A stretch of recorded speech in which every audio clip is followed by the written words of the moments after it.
दीपन मेहता जुड़े हमारे साथ एलेक्सर इक्विटीज से, उनसे बातचीत होगी। दीपन जी, गुड आफ्टरनून। दीपन जी, क्लियरली मार्केट में एक रिलीफ रैली, बहुत शानदार रैली प्ले आउट हो रही है। अब इस समय आपकी अप्रोच क्या है इस मार्केट में? क्या थोड़ा सा इस रैली को यूज़ करें टू लाइटन पोजीशन, या फिर मार्केट एक बहुत बड़ी रैली की तैयारी कर रहा है आपके हिसाब से? या गुड आफ्टरनून सर, आपके शो पर इनवाइट करने के लिए बहुत बहुत धन्यवाद। आई थिंक अभी भी इस मार्केट में और भी दम है, ऊपर जा सकता है, लेकिन all depends upon the exact wording of the agreement. यानी कि अगर ये एक बढ़िया सा अग्रीमेंट होता है जहाँ पर हमें आश्वासन मिलता है कि लॉन्ग टर्म पीस रहेगी, तो मार्केट और भी यहाँ से ऊपर जा सकता है। क्योंकि if this peace is then Middle East, तो सभी देशों के लिए, स्पेशली इंडिया के लिए बहुत ही फायदेमंद है because of lower inflation.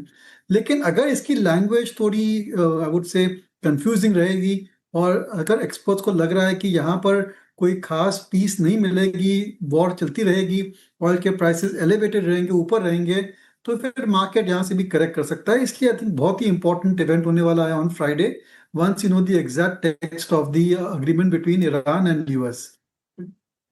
Okay Deepan ji, good afternoon. 19 जून पर तो नजर रहेंगी ही किस तरीके से चीज़ें सामने आती है, लेकिन क्रूड का नीचे आना $82 के नीचे कितना बड़ा पॉजिटिव आप मान रहे भारतीय शेयर बाजार के लिए, और कितना बड़ा ट्रिगर ये, इस पर क्या व्यू होगा? देखो शायद क्या हो रहा था अब तक कि जब से ये वॉर चालू हुई थी ईरान के साथ में, वहां से हमारे फंडामेंटल्स धीरे धीरे डिटेरियोरेट हो रहे थे। अगर हम देख रहे तो पिछले एक डेढ़ साल में वो फंडामेंटल्स पर इम्प्रूविंग, कॉर्पोरेट प्रॉफिट्स भी काफी शानदार तरीके से बढ़ रहे थे, जो कि हमने देखा मार्च क्वार्टर में। लेकिन ये वॉर के कारण से बहुत ज्यादा डिस्ट्रप्शन हो गया है। कुड बी टेम्पररी, बट लेकिन फिर भी ये जो जून का क्वार्टर है, शायद सितंबर का क्वार्टर है, will see the stress of supply chain disruption और higher oil and other commodity prices। तो अगर ये वॉर समाप्त हो जाती है तो वी विल सी एटलीस्ट के जो डिटोरेटिंग फंडामेंटल्स है और कॉर्पोरेट प्रॉफिट्स पर जो प्रेशर है वो समाप्त हो जाएगा, खत्म हो जाएगा, और धीरे धीरे we can go back to our growth trajectory. आप ये सोचिए कि अगर ईरान की वॉर नहीं होती तो वे कुड आवर मार्केट्स भी, हमारे जो मार्केट से निफ्टी शायद 30 पे पहुंच गया होगा, because of very strong earning season for the March quarter.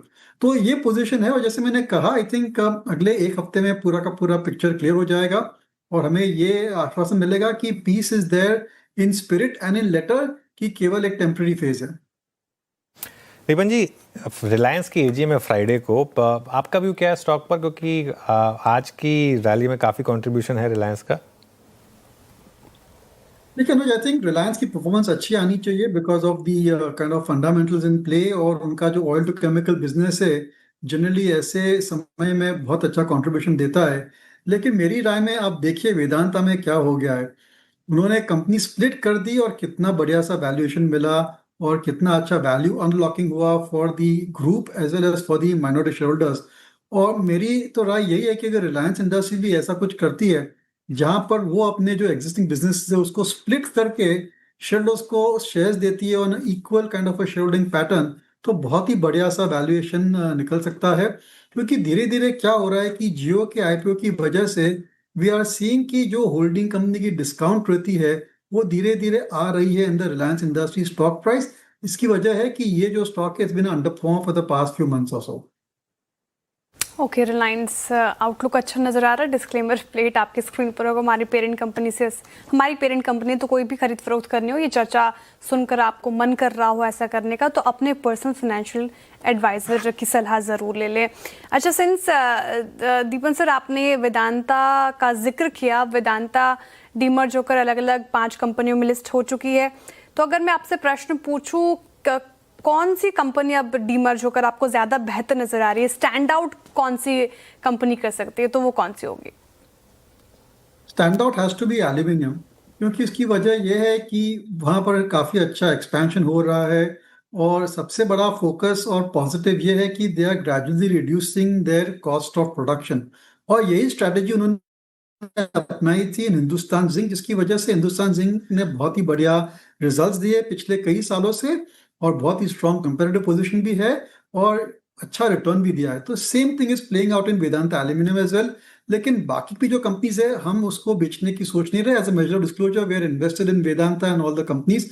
उसको हम बेचने की सजेशन नहीं देंगे, क्योंकि वेदांता ग्रुप बहुत ही एग्रेसिव है, और ये जो कंपनीज है they will be able to chart their own future, and M N A activity भी एक्सपेक्ट कर सकते हैं इन कंपनीज में। Expansion plan, big expansion plans also can be expected, क्योंकि ये जो कंपनियां हैं बाकी के अपार्ट फ्रॉम एल्यूमिनियम, उनकी भी जो फाइनेंशियल पोजीशन है, उनकी जो एक्चुअल कंपेरेटिव पोजीशन है, वो भी काफी स्ट्रांग है। इसलिए I would remain invested in all the company at this point of time. अगले 3-4 महीने में पिक्चर और क्लियर हो जाएगा कि कौन सी कंपनी कहाँ पर जा रही है। एंड आई स्ट्रांगली सस्पेक्ट कि अपार्ट फ्रॉम एल्यूमिनियम, बाकी की जो कंपनीज है वहां पर कुछ ना कुछ एमएनए एक्टिविटी हो सकती है। इधर दे कैन बी अक्वायर्ड और they can acquire some businesses to get scale.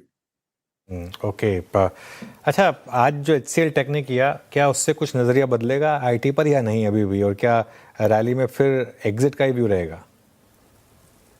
नहीं नहीं, आई थिंक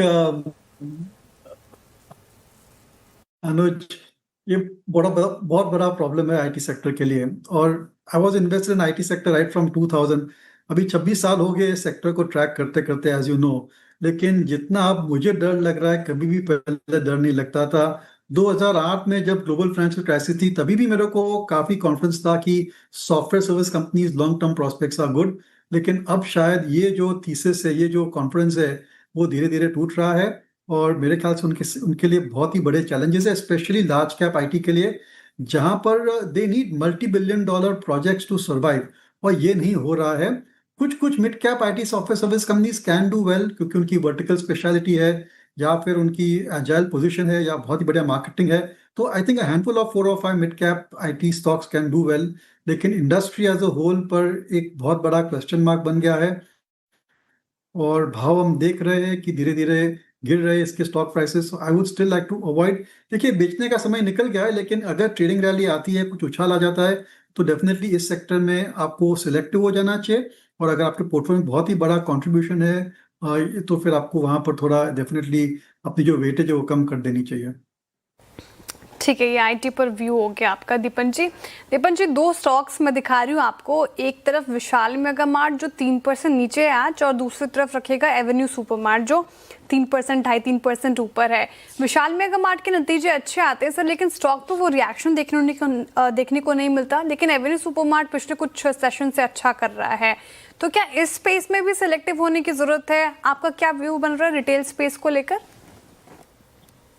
देखिए, आई थिंक दोनों कंपनियां ठीक है, Avenue supermarket also and Vishal mega mart. और अगर अगर यहाँ पर मॉनसून के कारण अगर विशाल मेगा मार्ट में कोई सॉफ्टनेस आ जाती है इन दी परफॉर्मेंस और द सेंटिमेंट, तो ये एक मौका बन सकता है खरीदने के लिए। क्योंकि विशाल मेगा मार्ट की जो स्ट्रैटेजी है, उनका जो ट्रैक रिकॉर्ड है, और उनकी जो रनवे फॉर ग्रोथ है, वो बहुत ही शानदार है। क्योंकि there is a strong case for clothes fashion industry to go from unorganise to organise, जहां पर विशाल मेगा मार्ट का बहुत ही बढ़िया पोजीशन है और उनकी काफी अच्छी स्ट्रैटेजी भी है।